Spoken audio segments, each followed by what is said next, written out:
Teve muita informação acerca de valor, de não sei o quê, que já tá pronto, que já tá no seu quase todas do Lauro Jardim. Só um adendo do que ele falou, do que o Matheus falou, ele falou essa questão do tempo. Pô, eu ouvi muito tempo a galera reclamando que tava demorando muito sair qualquer coisa da SAF. Que que não saía nada, cadê? Não vai sair. Então agora que tá saindo, tá sendo rápido.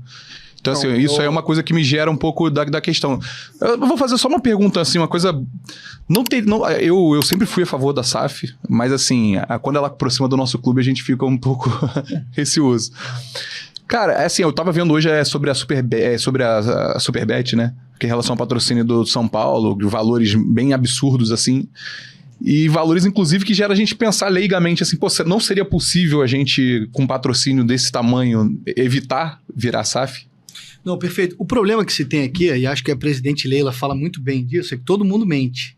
Mente qual é o valor e joga o valor lá para cima. E aí me chama a atenção, porque essa matéria do São Paulo, tem um diretor de marketing que dá lá a entrevista, ele diz o seguinte, todos os clubes inventam qual é o valor fixo e qual é o variável.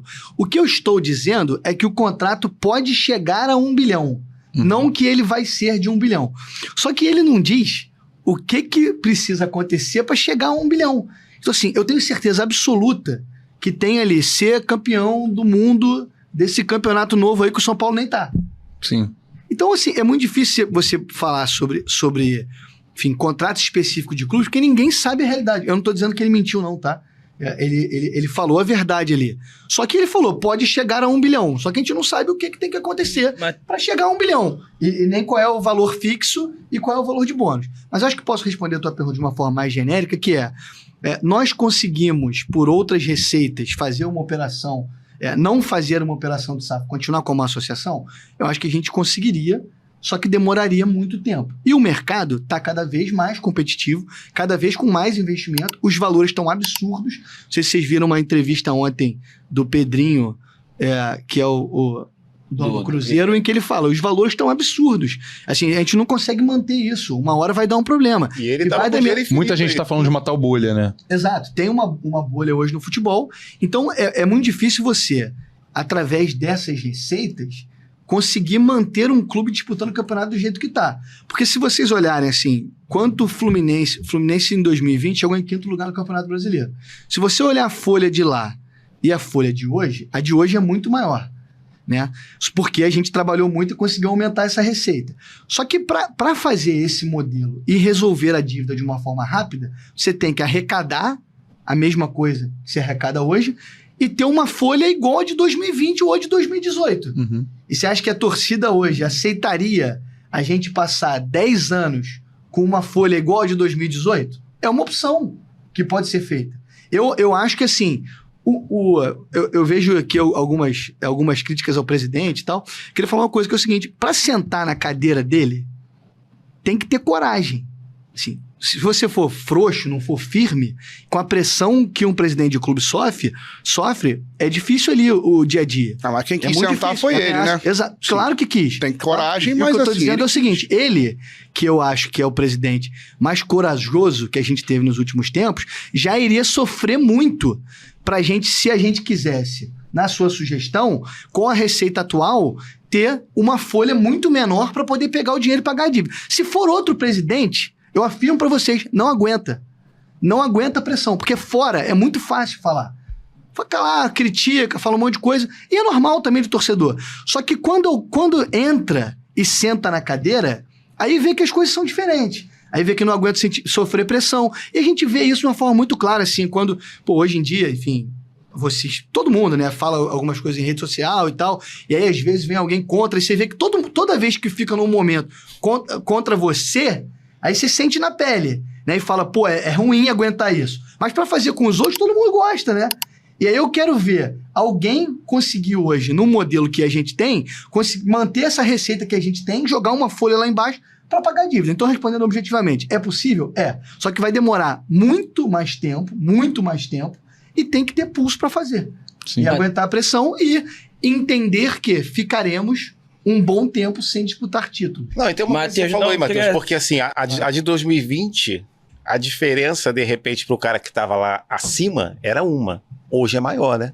Hoje você tem um Botafogo aí com outros valores milionário, você tem um monte de clube com muito mais investimento, né? Eu queria até, nesse ponto que tu tocou, aquele pergunta da Superbet, aí tu fala que realmente todo mundo, pessoal, vai jogar o seu pro alto, vai vender seu peixe pro alto. E aí entra na questão da comunicação, que aí é um dos pontos aqui que o pessoal mais está falando no chat, questão de transparência e tal. Isso é um pouco também do que acontece na hora da venda do jogador. E aí, acho que todos os clubes fazem isso, que aí vai lá e sai que o jogador foi vendido por 20 milhões de euros, e aí, só que ali tem também as parcelas variáveis de atingir metas e tudo mais. Então, assim, essa parte da comunicação é importante, inclusive, a gente está no momento que, tu bem falou, semana que vem tem a apresentação para o conselho, futuramente uma assembleia para votar, a gente, enfim, todo mundo pede, é o correto a se fazer a transparência, e aí, a dúvida que você deixou, tirar dúvida, eu vou tirar dúvida. E aí, não, obviamente, isso é uma dúvida geral sobre o modelo. Porque SAF, a gente sabe que é um modelo jurídico, mas dentro do modelo de SAF tem vários modelos que podem ser feitos. E uma coisa que me preocupa muito, é uma coisa, realmente uma dor que eu tenho como mudança, a perenidade do modelo de SAF. É uma coisa que a gente só vai saber ao longo do tempo, daqui a 50, 100 anos. O Fluminense hoje é um clube associativo. Na verdade, daqui a 30, a SAF deve ser vendida só por 30 anos. Enfim, mas aí depois o cara pode revender para outro e revender para outro. Mas ele tem um limite, né? Você vende a SAF por um determinado período, né? Não. No Botafogo, por exemplo, foram 30 anos, né? Mas aí o Botex só revender depois. Não, você vendeu a SAF e vendeu. Vendeu. No Vasco pode ter uma cláusula e aí você tem uma opção de recompra. No Vasco eram 30 anos. Vendeu. A minha dúvida por exemplo, é exatamente a perenidade disso. Porque a gente tá falando hoje, por exemplo, de clubes, não tô falando que é o caso do Fluminense, mas aí é uma dúvida, se, enfim, você puder responder, que vai tudo. Vai tanto a parte imobiliária, que é fácil você precificar, você vai lá, quanto é que vale terreno de Laranjeiras, quanto é que vale o elenco atual, e a base. Porque a base, você tá falando de jogadores ali, por exemplo, de 14 anos, 15 anos, que você não sabe. A gente tem um exemplo há pouco tempo do Evanilson, que na base não teve tanto destaque, chegando no profissional arrebenta, hoje vale super euros lá, libras, enfim. Esse modelo de precificação, com certeza, não é simples. E eu acredito que vocês estejam estudando. Mas se você puder esclarecer um pouco como possa ter sido feito em outros clubes, ou, enfim, formas de se precaver de alguma forma, porque é uma dúvida, uma dor minha, acredito que seja de muitos também. Para entender como funciona o valuation do clube. Da base, praticamente. Então, basicamente assim, no mercado você tem alguns métodos de fazer valuation da empresa. O que é o mais correto é o fluxo de caixa descontado, que é você vê basicamente o que uma empresa gera de caixa em determinado período e tem um múltiplo sobre isso. Só que no futebol, especialmente numa associação sem fins lucrativos, é difícil você fazer essa conta, porque não raramente esse valor dá zero. E aí, como é que você vai fazer dali? Então, enfim, é isso que faz normalmente no mercado, de você pegar o fluxo de caixa, é um pouco difícil de aplicar no futebol. Aí tem alguns métodos que falam do futebol, mas tem um outro que é aplicado no mercado, que é mais simples, que é o múltiplo de receita. Você aplica um múltiplo sobre aquilo ali, e aí vê. Mas não tem assim... Não tem normalmente no mercado, um laudo sobre cada uma das partes da empresa que vem. Você faz uma análise do todo. E as SAFs que já foram feitas ali em cenários muito próximo à lei, por uma situação mais rápida. Então, assim, é claro que a gente está olhando, estudando tudo, e vamos olhar mais quando a gente tiver a proposta. Só que a gente tem que entender também que, assim, eu vi muita gente falando assim, a Portuguesa foi vendida por 1 bilhão. A primeira coisa é ter que ver a narrativa e ver o que está ali.